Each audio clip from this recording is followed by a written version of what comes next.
اعوذ باللہ من الشیطان الرجیم بسم اللہ الرحمن الرحیم۔ اب اس سورہ مبارکہ کا جو ایک خاص مضمون آ رہا ہے وہ حضرت موسیٰ علیہ السلام پر ایمان لانے والے ایک بڑے سردار تھے قوم فرعون کے۔ ظاہر بات ہے کہ وہ بھی انسان تھے اور حضرت موسیٰ کی دعوت ان کے کانوں میں بھی پہنچی۔ اللہ نے کسی کا دل کھول دیا، بڑے درباری تھے، وہ ایمان لے آئے تھے، لیکن اپنے ایمان کو انہوں نے مخفی رکھا۔ اور پھر جب ایک موقع آیا کہ فرعون نے یہ تجویز پیش کی کہ اب ہمیں موسیٰ کو مزید مہلت نہیں دینی چاہیے، اسے ہمیں قتل کر دینا چاہیے، تو جب یہ ریزولوشن رکھا گیا ہاؤس میں تو اس وقت پھر وہ کھڑے ہوئے، انہوں نے تقریر کی ہے۔ یہ مومن آل فرعون کی تقریر اتنی عظیم تقریر ہے، اور اس اللہ کے اس بندے کا اللہ نے وہ مقام بنایا ہے۔ پورے قرآن میں اتنی لمبی تقریر کسی اور نبی، بڑے سے بڑے رسول کی بھی نقل نہیں ہوئی جتنی کہ ان کی ہوئی۔ نہ وہ نبی تھے نہ رسول تھے، فرعون کی قوم میں سے تھے، لیکن اللہ قدر فرماتا ہے جتنی فرمائے۔ لیکن اس کے لیے تمہید ہے، لقد ارسلنا موسیٰ بآیاتنا وسلطان مبین، اور ہم نے بھیجا تھا موسیٰ کو اپنی نشانیوں کے ساتھ اور کھلی سند کے ساتھ، الی فرعون و حامان و قارون، ہم نے بھیجا تھا فرعون کی طرف بھی، حامان کی طرف بھی، قارون کی طرف بھی۔ فقالوا ساحر کذاب، تو انہوں نے بھی وہی بات کہی تھی جو سورہ صاد میں حضور کے بارے میں کہی گئی، ساحر کذاب۔ حضرت موسیٰ سے بھی کہا گیا ساحر کذاب۔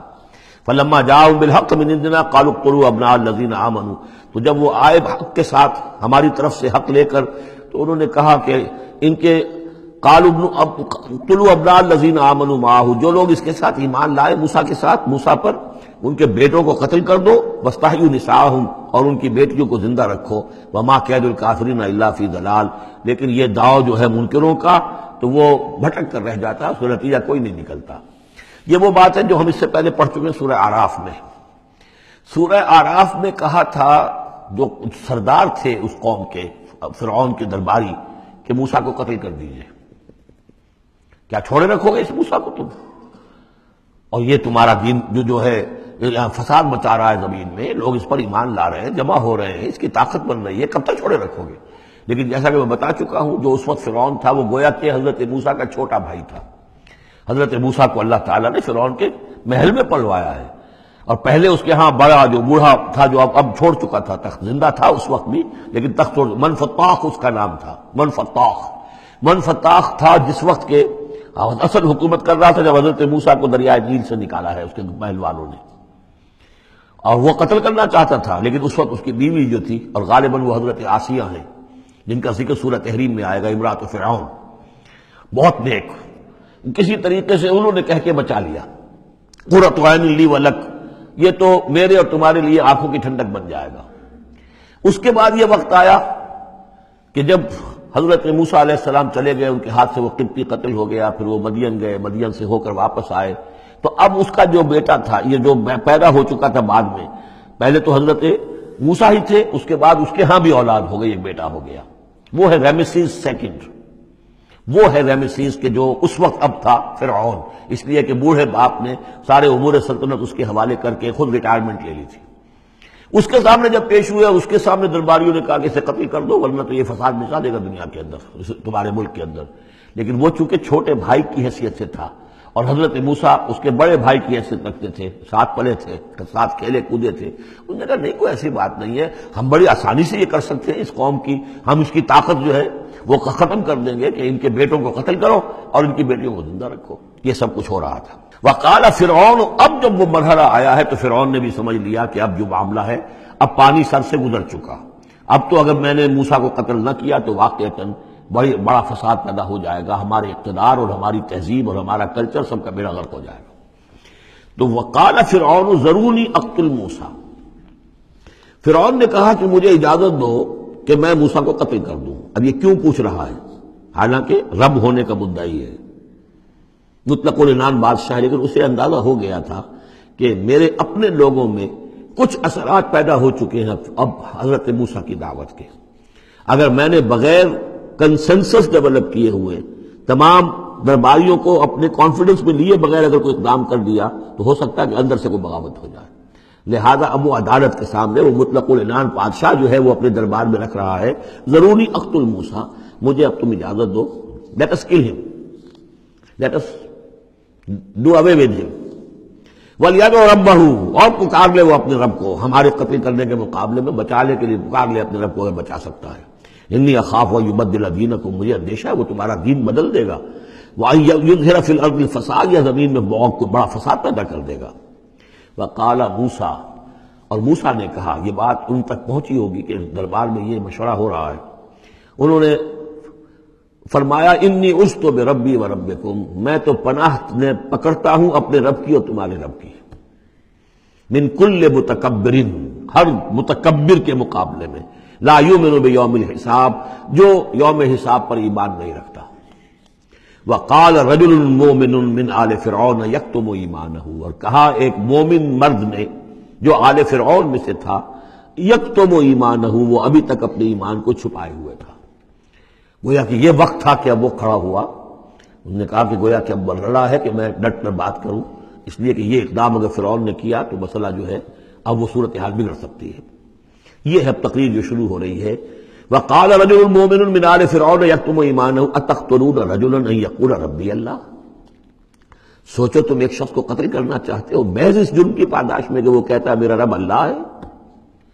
یہی الفاظ کہتے حضرت ابو بکر صدیق نے جب ایک مرتبہ ہجوم کیا ہے، مشرکین مکہ نے حضور پر حملہ کیا ہے، تو حضرت ابو بکر آڑے آئے ہیں اور یہ الفاظ کہے انہوں نے اتقتلون رجلا ان یقول ربی اللہ، کیا تم ایک شخص کو قتل کرنا چاہتے ہو، یعنی محمد کو صلی اللہ علیہ وسلم؟ جرم کیا ہے اس کا؟ یہی کہ وہ کہتا ہے میرا رب اللہ ہے، بالکل یہی الفاظ ہے۔ اتقتلون رجلا یقول ربی اللہ وقد جاءکم بالبینات من ربکم، حالانکہ وہ تمہارے رب کی طرف سے واضح نشانیاں لے کر آیا ہے۔ وَإِن يَكُ كَاذِبًا فَعَلَيْهِ كَذِبُهُ، اگر وہ جھوٹا ہے تو اس کا جھوٹ کا وبال اسی کے اوپر آئے گا۔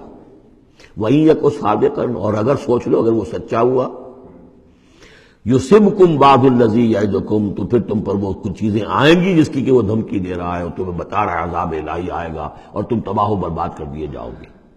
اگر سچا ہے تو تم پر پھر وہ عذاب آئے گا۔ ان اللہ لا یہدی من ہوا مسرف کذاب، اللہ تعالیٰ راہ یاب نہیں کرتا ان کو کہ جو مسرف ہوں، حد سے بڑھنے والے اور کذاب ہوں، جھوٹے ہوں۔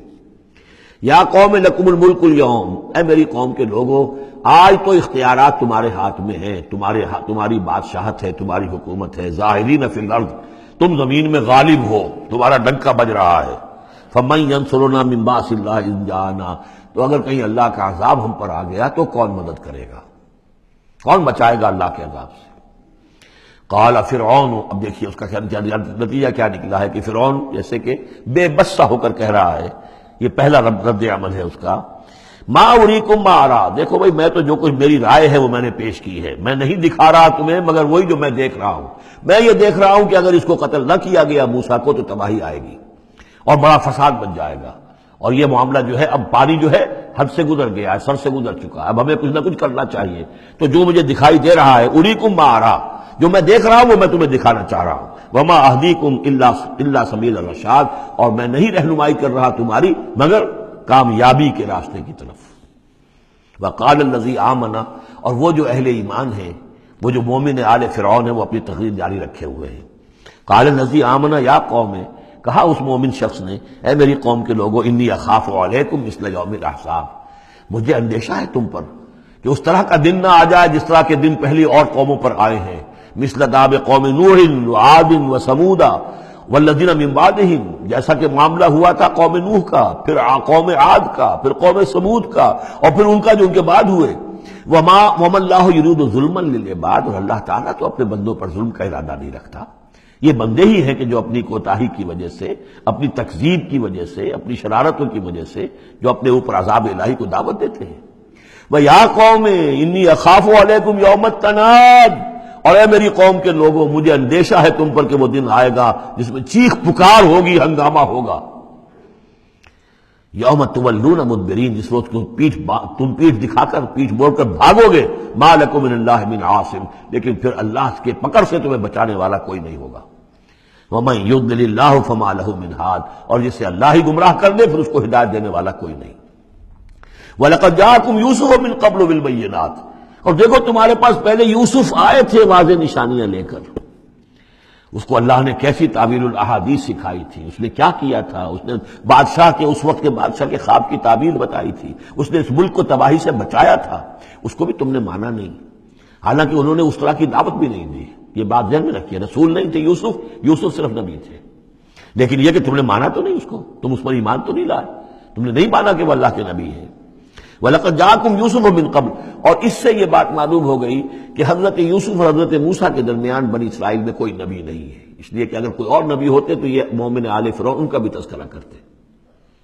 یہ حضرت موسیٰ کے بعد پھر شروع ہوا ہے کہ 1400 برس تک حضرت عیسیٰ علیہ السلام تک پھر یہ کہ ان کے ہاں نبوت کا تار نہیں ٹوٹا، لیکن حضرت موسیٰ کے اور حضرت یوسف کے درمیان کوئی نبوت نہیں. وَلَقَدْ جَاءَكُمْ يُوسُفُ مِنْ قَبْلُ، تمہارے پاس آئے یوسف اس سے پہلے بالبینات، فَمَا زِلْتُمْ فِي شَكٍّ مِّمَّا جَاءَكُمْ بِهِ، لیکن تم شکوک و شبہات ہی میں پڑے رہے. وہ تمام تعلیمات جو وہ لے کر آئے تھے ان کو تم نے قبول نہیں کیا. حتیٰ اذا ہلکا، یہاں تک کہ جب وہ فوت ہو گئے، قُلْتُمْ لَن يَبْعَثَ اللَّهُ مِن بَعْدِهِ رَسُولًا، تو تم نے کہا ان کے بعد اللہ کسی اور کو رسول نہیں بھیجے گا. یعنی ان کو تو تم نے ان کی زندگی میں تو رسول اور نبی نہیں مانا. کذالک یضل اللہ من هو مسرف مرتاب، اسی طرح اللہ تعالیٰ گمراہ کر دیتا ہے ان کو کہ جو حد سے بڑھنے والے ہوں اور شکوک و شبہات میں مبتلا رہنے والے ہوں. الذین یجادلون فی آیات اللہ بغیر سلطان اتاہم، کہ جو اللہ کی آیات کے بارے میں جھگڑتے ہیں، بحثیں کرتے ہیں، کج بحثیاں کرتے ہیں بغیر کسی سند کے کہ جو اللہ نے انہیں دی ہو. کبر مقتا عند اللہ وعند الذین آمنوا، بہت بری شے ہے، بہت بری ہے، بیزاری والی بات ہے اللہ کے نزدیک بھی اور اہل ایمان کے نزدیک بھی، ان کے نزدیک بھی جو ایمان لائے. کذالک یطبع اللہ علی کل قلب متکبر جبار، اسی طرح اللہ تعالیٰ مہر کر دیا کرتا ہے ہر دل پر، غرور والے سرکش دل پر، وہ قلب کے جو متکبر ہو اور جبار ہو، اللہ تعالیٰ اس پر مہر لگا دیتا ہے کہ پھر وہ ایمان نہیں لاتے.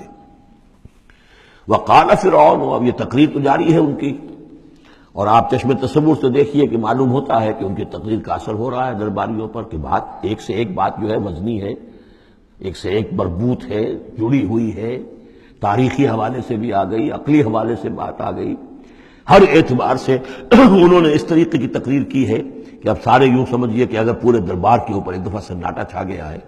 اب وہ کیا کرے فرعون؟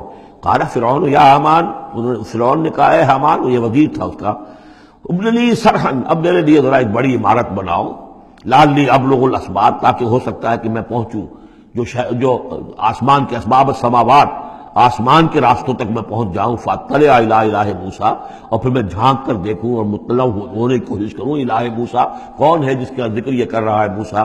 وانی لاظنہ کاذبا، اور میرا گمان تو یہ کہ وہ جھوٹ بول رہا ہے. وکذالک زین لفرعون سوء عملہ، اسی طرح فرعون کے لیے اس کا برا عمل بھی مزین کر دیا گیا، وہ اسی میں مگن رہا.